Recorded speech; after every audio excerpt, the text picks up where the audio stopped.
The Icons of Real Estate Podcast. Are you ready to learn the proven money-making secrets from top-producing Icon agents? Ready to skyrocket your business? This podcast is for you. Tune in every week with your host, Tomasz Fonseca, and find out how to implement proven strategies to 10 times your business, from $3 million to $30 million in just 12 months. Brought to you by the Masters in Real Estate Marketing, Arter SEO. Wow, guys, and welcome back to another episode at the Icons of Real Estate podcast. Now, today's guest is a true inspiration, Mr. Christian Rasmussen, a former law enforcement officer in Denver who made an impressive transition into the competitive world of real estate in Nashville. Now, Christian has built a thriving career, not only helping clients find their dream homes, but also writing a book, Win Your Day Before It Begins. We'll drop it in the link, which has helped countless people take control of their mornings and ultimately their lives. Now, his unique blend of disciplined mindset and work ethic has propelled him to succeed in not only just real estate, but in numerous amount of lives that's around him. Now, we're very, very excited to dive into his journey, his strategies, and all that has shaped his career. So help me welcome, put your hands together, Mr. C.R. Christian Rasmussen. How are you doing? You okay? Doing great, Ethan. Thanks for having me on. Honored to be here. It's an honor. We'll dive straight into your real estate journey and spare no details. Let's go back to the beginning. So we was a law enforcement officer. Yes. What was the triggering factor that decided, okay, yeah, I need to change. Let's go into real estate. How did it all begin? Yeah, so it was kind of wrapping that whole thing up. So I was a homicide detective my last couple of years, and then I was on the SWAT team, and so did SWAT the last 8 years. I was on the police department, and I loved it. I thought I would do it forever, but my wife and I both had this feeling of we'd kind of reached the top. I spent a year as a sergeant, and I didn't really want to promote within the law enforcement world. And so I'd kind of reached the pinnacle and there was nowhere else to go. So I was kind of just doing, loved my job, loved doing investigations, loved doing SWAT, but I had reached, really a pinnacle. And so at that point, my wife and I decided to move, and we didn't know where we were going. So I applied for the FBI. So I had this thing. I was nearing the age limit to become an FBI agent. Okay. And so applied for the FBI, and it's like a year-long hiring process. And I went through the whole thing. So I did the interview. I went and did the physical test. Flew to Salt Lake and did all the testing for it. And at the end, got a job offer to go to Quantico. So I was set to go to Quantico in like January, February. Where's Quantico? Quantico, Virginia. Yeah, that's where the FBI. Virginia. Yeah. Where they send all the new recruits for FBI agents. And so just as I was nearing to go to that, I had 3 kids at the time. And when you go to the FBI, when you go to Quantico, you're without your family there for about 4 or 5 months. Wow. So it's 4 or 5 months of training, and then your family can come visit you on the weekends and that kind of stuff. But you're pretty much gone. And right before I was supposed to leave for that, I had an older brother who was a couple years older than me commit suicide. Oh no! And then I had a stepmom pass away, and then we lost a niece. One of my wife's niece passed away, all within a 3-month period. And so we decided at that point, like there was no way right then that I could leave the family for 4 months. Mm-hmm. and go to the FBI. But my wife and I both knew that we were supposed to leave Colorado. We both felt this calling that we were supposed to leave. So we decided not to do the FBI. And this is a long-winded version of this whole thing. I hope that's all right. Yeah. No, but so at that point we stayed put. So 2017, we didn't leave. I told the FBI thanks, but no thanks. And then I had gotten my real estate license just to do something on the side. And but I didn't know how to do real estate, didn't know much about it. So we came to visit Nashville in 2017 just because we had a friend who lived here. And when we came here, we both had this feeling like this is where we're supposed to be. And so literally within 3 weeks, while I was here, I interviewed with a real estate company who was doing this at a pretty high level and they needed help. And they said, hey, can you start in 3 weeks? And my wife was like, absolutely not. Like, it's December, it's Christmas. We have all these things lined up. I was getting ready to start a sex assault task force back in Colorado, and we were getting ready to kick off in January. And my wife, and pretty much every obstacle that we came against pretty much just went away.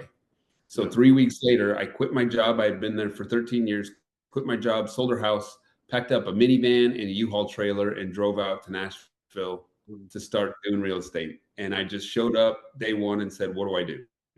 How do I do this? Yeah. And that was in the beginning of 2018. Okay. Exciting. So you've been through some crazy periods to start with, you know? So you had COVID. Yeah, for sure. Rates, but we're still here. I love it. Now, it's quite a shift. I can see when we get to a certain pinnacle, it's like, okay, what do we do next? We stop learning, and it's just like a repetitive process. But there's, from what happened, I believe there's truly always a blessing in the redirection, you know? Now, for sure. what was some of the biggest challenges? So going into Nashville, starting there, what were some of the biggest challenges you faced in the early stages, and how did you overcome them? Oh, no, that's a great question. The biggest challenges. So I didn't know anybody in Nashville. I didn't know my way around Nashville, and I didn't know how to do real estate, how to sell real estate. Not only that, but the car that I was driving belonged to, when I was a detective, I had a take-home car. So I had everything I owned, my computer, my phone, my car, all belonged to the police department. So I had to get all new stuff, right? So I had to go buy a new phone, I had to go buy a new computer, I had to go buy a new car, and everything was new. And it was a lot of transition. Right. It must have felt good though. Like, okay, I get to start again. Like, you must have had this sense of energy, that, or a fire that ignited, and it's like, you know what, let's go get it. You know, same with me. Like me selling everything, moving country on the other half of the world, 10 hours behind. It's like, whoa. It's like, it's not another chance, but it's like, okay, I get to like start again. I've got all my building blocks I can build. And it's like, okay, there's challenges, but you smash through them, you know? Yep, 100%. Yeah. So you bought everything. What happened next? Yep, and I'll tell you, it's so fun too, because whenever you come into something new, and this is good for you, just coming from the UK into South Florida, like, you get to redefine yourself, right? Because when you're in the UK, everybody, when you're trying to be something that you're trying to be who you're called to be. You're trying to be who Christ called you to be on the inside, and you want to be the person that you're meant to be, but you have everyone around you telling you who you used to be. Yeah. And the guy who you don't want to be. But when you're around all new people, it's like, I get to be who I was called to be. True. And I don't know where you sit, but I'm a Bible guy, right? So for me, yes, sir. Come on, that's why we're alive, baby. Of course. Love it. So you think about it, like Jesus said he couldn't, like, it was hard for him to perform miracles in his hometown, right? And when Moses, he was called out of Egypt into the wilderness. Abraham left, Moses left, David had to go out into the caves, Jesus left. There's something about getting out of your comfort zone and where you're at, and transcending, moving to a different place. There's powerful in it, and it allows you to grow and become who you were meant to be. No, most definitely. And I feel like it's still your background in law. It provided you with different perspectives of people coming up, like, say, out of uni into real estate. How has that experience influenced the way you approach real estate, both in terms of, say, client relationships and problem solving? Problem solving. So the good thing is, at the end of the night, everyone's going home, right? In law enforcement, right? It's like life and death situations. When you're dealing with real estate, it's stuff, right? We're dealing with houses, we're dealing with stuff. At the end of the day, everybody's going home, everybody's safe, we're all okay. It's a fun problem to have, right? Like, we're running into issues buying a house, but guess what? We're buying $1 million house, we're buying a $500,000 house. Like, all of these problems that we're running into are small in nature, right? It's not life or death situations. and something that I always fancied myself as a very good negotiator. So I was very good at interview and interrogation. Definitely. And so for me, all those skills that I developed as a law enforcement officer, as far as like handling multiple case files, right? So when I was a detective, I'd have 10 to 15 cases on my desk at a time. Mhm. And being able to multitask that transitioned directly into real estate, because now I can have 15 to 20 contracts all going on at the same time. And I make compartmentalize them and just create a folder for each one. And I pull out each folder and I just do the next right thing for each one. And you're able to multitask. And multitask is a bad word. It's just you're able to you have capacity to deal with a lot of things at one point, which I think is super helpful, especially for all the real estate agents doing this at a high level. If you're managing 10 to 15 people under contract at the same time, you have to have some kind of a system. You can't just spend all day worried about an inspection negotiation, right? You got like 30 minutes to deal with that, and then you're moving on to the next one. I love it. I love it. I've been researching, and like you've spoken, though I can see there's such an importance, and what you've spoken of an abundance mindset, right? You share with the audience and like potential other people watching what that concept means to you, and how has it contributed to your personal and professional success? Great question. So for me, the abundance mindset that transitioned after I left Colorado, after I got into real estate. So especially in law enforcement, very much a poverty mindset. And long story short, raised in poverty, single mom, 7 kids. She was a cocktail waitress, like humble beginnings for sure. Definitely raised with a poverty mindset. And the first 10, 15 years of my adult life definitely had a poverty mindset. And the way that shifted for me was, I mean, that's essentially what this book that I wrote, When Your Day Before It Begins, that's essentially what that was that transition from a poverty mindset to an abundance mindset. And so for me, it was starting a day with intention and speaking in the words that we speak have power. Amen. So That's why we call it spelling, you know? Our words are spelled. That's why we call it spelling. If you have the power to see it in your mind and tenacity to speak it, it will become reality if you pray on that as well. Sorry, right. I can run with you. No, that's it. I can run with you all day. When I see you come to life, I know that you get it. This guy gets it. 100%. 100%. This guy gets it. So in Hebrews chapter 11, everybody knows this verse. It says, this universe was formed at God's command, right? It says this, the part that everyone knows is faith is the substance of things hoped for, the evidence of things not seen. Okay. The next verse of that is, by faith we understand that this universe was formed at God's command, that what is seen was not made out of what was visible. So God spoke this world into existence. So it's the speaking, it's the power of our words. And then God gave us authority over this world. And the authority that he gave us is our ability to think and our ability to speak things into existence. So 100%, we're casting spells. Everything we speak, every word we speak has power. And Winston Churchill once said, he said, a joke is a very serious thing. So even like when you joke, when you're messing around, when you say things, when you're casting spells, everything you say matters. And so when your day before it begins, for me, it was all about waking up and beginning the day with intention. So every day I get up, I go outside, and I get up at 4 a.m. every day. So I have like a 2-hour morning routine, and get up every day, take my shoes off, go outside, walk around barefoot in the grass. And declarations, right? I make declarations. I recite Bible verses. I have some affirmations that I do, and I just speak things into existence over my life. And then after that, I'll do a meditation. I do a cold shower, I work out, I sauna, I do all these things every single day. And it's like my first 2 hours of my day are set, and then I'm taken care of. And then the rest of my day is just serving others, because I've already done what I need to do to take care of myself, my body, eating right, all the things. And then I can just go out there and serve. And the rest of the day is already won. It's like my day's won. 100%. You see my eyes getting smaller. I'm getting higher for your eyes. Yes. Get it. It's easy to see.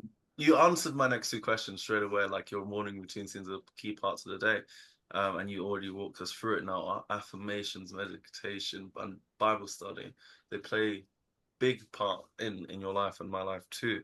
And you've already answered how these practices influence our mindset and productivity on a daily basis. Can you just explain a bit more how just your morning will set your whole day? Why do you do this, or why should people do this? Like, you've explained what you do, but why should they do that?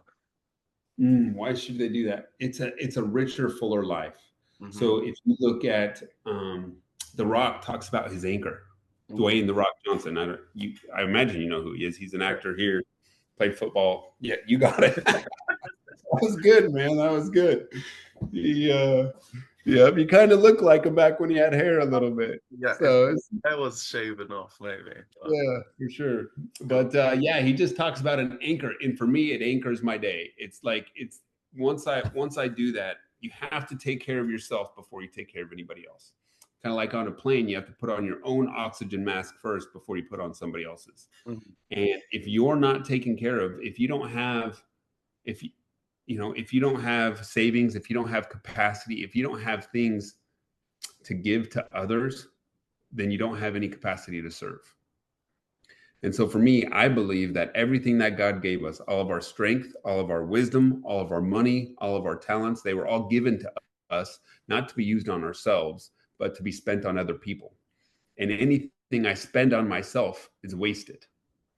It's God's giving all this stuff to me. And so part of my morning affirmations is not that I would just gain wealth and get a bunch of money and buy a car and buy a house or buy whatever. It's that God's wisdom and his wealth would flow through me, that it wouldn't stop with me, that I'm not the Dead Sea. I'm just a river, and it just flows through me, and everybody around me is blessed. Amen. I love it. I love it. Like I like to say, like, how you start your mornings is gonna continue throughout your day, and how you go to sleep at night is gonna set how you wake up as well. But boom, you've written a book, Win Your Day Before It Begins. Now, I believe if you've been blessed with a voice that can change life, you should really share it. The only thing we leave behind here is, okay, we don't take money to our grave, we don't take a lot of things, but people remember us from the impact that we have on this earth, right? But you wrote that book, Win Your Day Before It Begins. What motivated you to write it, and like, what message were you hoping to share with your audience? Yeah, that also a great question. Yeah, so it started off as an email. So I always had a workout was my morning routine for the longest time. And then when we came here, I started doing meditation, and then I started doing affirmations, and then I started adding all this stuff. Well, then I started talking about it with people. And as I was talking about it, people would ask me, hey, can you share that with me? Can you send me what you do? Can you share that? So I typed up a short email, and it was like half a page, and I would send it out. Yeah. Anytime anybody would ask for it, I'd just send them this half-page email. And then that email got longer and longer, and I started, adding in some of my affirmations and my mission statement, and I started putting all this stuff in there. And then other people started getting the email, and they'd say, "You need to write a book. Why don't you write a book about this?"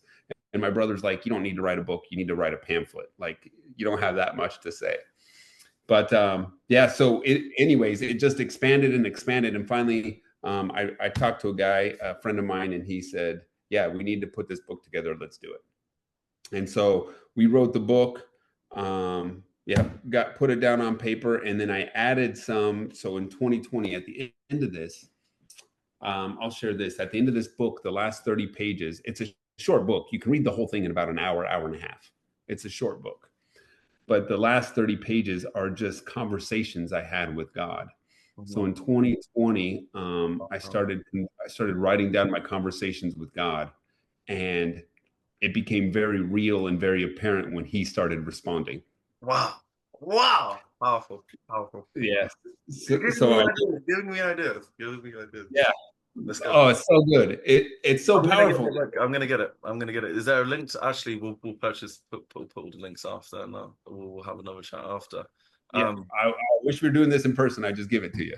Most definitely. Yeah, it's well, I'm a bit far out of the way at the moment, but Nevada. Wait, sorry, where is it again?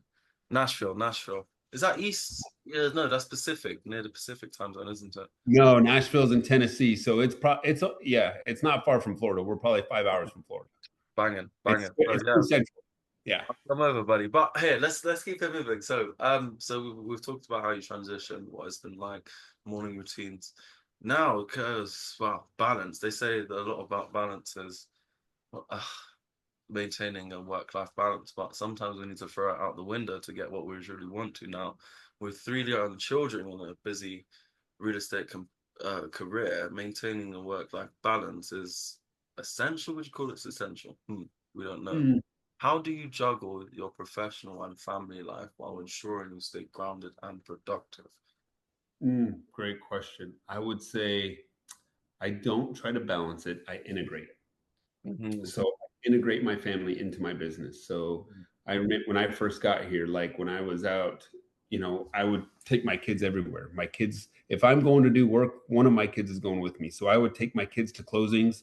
I would take my kids to final walkthroughs. I would let them see what I'm doing at work. Amazing. When we were, mailing out, when we put together mailers, when we're mailing out Christmas cards or anything, my kids are all involved. Like we're sending out 200, Christmas cards to past clients. My kids are stuffing envelopes and putting on stamps, and I just integrated them in. And for me, what I do, like when you find out what you're called to do and you do what you're passionate about, I don't separate work life from home life. Like it's all just life. Right. So I don't I don't stop working at 5 and then go home. I work throughout the day and I'm constantly in and out. My family's getting involved. My wife's putting together closing gifts. My wife's involved. My kids are involved. Everybody's involved in the family business. And you integrate your family into your work. And this idea that dad goes to work while the rest of the family just stays home and does nothing or goes to school or no, it's all integrated. It's all, you bring it all together. Teamwork makes the dream work, and once we believe in that man upstairs, he'll give us the exact plan, exact thoughts for us to walk and act. Just last couple of questions, just for someone like starting out, wants to get into what you're doing, or say for new real estate agents entering such a competitive market, what advice would you give to them to get started and then establish themselves as a credible professional?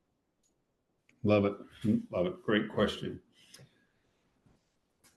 Somebody who's just starting out, first I would say you want to save a little bit. You want to have a little bit of savings because it takes a while to get that pinwheel going. Mm-hmm. And then you want to find somebody who's doing it at a high level. Find somebody who's doing it, who's doing what you want to do. And then you need to create some kind of system so that they have a vested interest in your success. Mm-hmm. So for me, I joined a team that was doing it at a high level. And then whatever business I brought in, they took 50%. So that first year, so I'll tell you, the first 6 months I sold one house, and it was to my buddy. I made $5,000 in the first 6 months. That's how long it took me to get that pinwheel going. Mm-hmm. Most real estate agents do 7 to 10 houses in a year. The second 6 months I sold 28 houses, and then the next year I sold 40. Right. Amazing. So in that first year, I earned $200,000 worth of commission, and my team took $100,000 of that. Mm-hmm. The second year, I earned $400,000 worth of commission, and my team took $200,000 of that. Mm-hmm. So I paid my team over a 2-year period $300,000. Mm-hmm. It was worth it for them, for me to succeed, and that was the best $300,000 I ever spent. Would do it over again and again and again. And after that, I left, and then I didn't have to pay them anymore. But for me, it was finding somebody at a high level, and then pay them well to teach you how to do it. I love it. So invest in the mentor, make sure they see your future success and believe in you. Have some, say, savings as just a safety net, and have the tenacity to go get it and don't get disheartened. I love it. Wow. I wish we had more time. I could speak with you for like 10 hours probably. No, the accent too.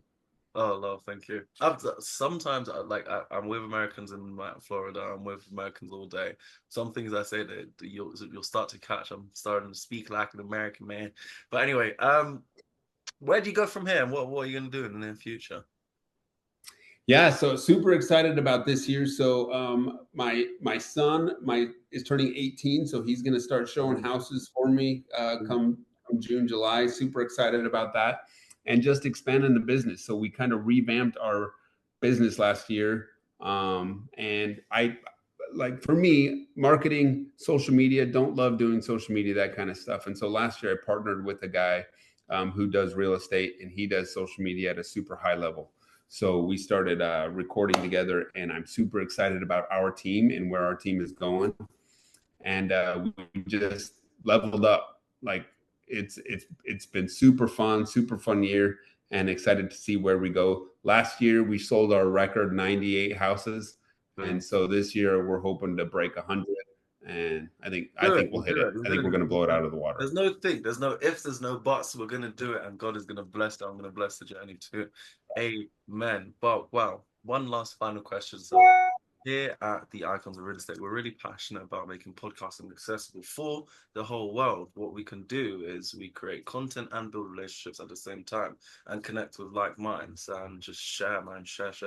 Sorry, fun question is for you. If you had your own podcast, Christian, what would you call it? My own podcast? Indeed. Boom. Is that what you're asking? You're asking what I would call my own podcast? Yes, sir. Okay, yeah. Morning, it would be something about morning motivation. Win your day before it starts. Well, let's go. I love it. I love it. I'll wait till it comes out. But thank you. That's my passion. How can our audience reach you? Easiest way, yeah. So if you Google real estate, Christian real estate, Nashville, you're gonna find me. I'll pop up. But yep, my book, you can find it online, Amazon.com. I'm super easy to get a hold of. If you Google Exodus Real Estate is the name of my team, which is Joshua 1-6, leading people to God's promised land. That's the easiest way. Amazing. Do you have Instagram? I do have Instagram, yeah. Okay. Christian Rasmussen. Let's follow as well. Christian, is it the same as your name? Yeah, Yeah, it might be Christian V Rasmussen on Instagram. I have a race car driver. Yeah, that's not me. Let's see. I'll find you anyway. Yes. No, there is not. Yes, we got him. Christian V Rasmussen. Fantastic. Gave you a follow, buddy. That's me. He probably came up. But wow, what an episode! What an episode! I wish we're gonna get you back on, most definitely. Oh, we're gonna get your podcast launched so we can listen to you all day. I could listen to you all day. Definitely have a voice that needs to be heard to impact the world in such a times where Christians need to be heard right now and need to reawaken and impact, you know. But amen to that podcast, guys. A beautiful podcast. We're going to drop everything below, your book, your links, so we'll get you out there most definitely. But another episode at the Icons of Real Estate podcast. Ethan J. Thomas and Christian Rasmussen. Thank you so much, Christian. It was an honor. Honored to be here, Ethan. Thanks. You did great, brother. Crushed it. I love it.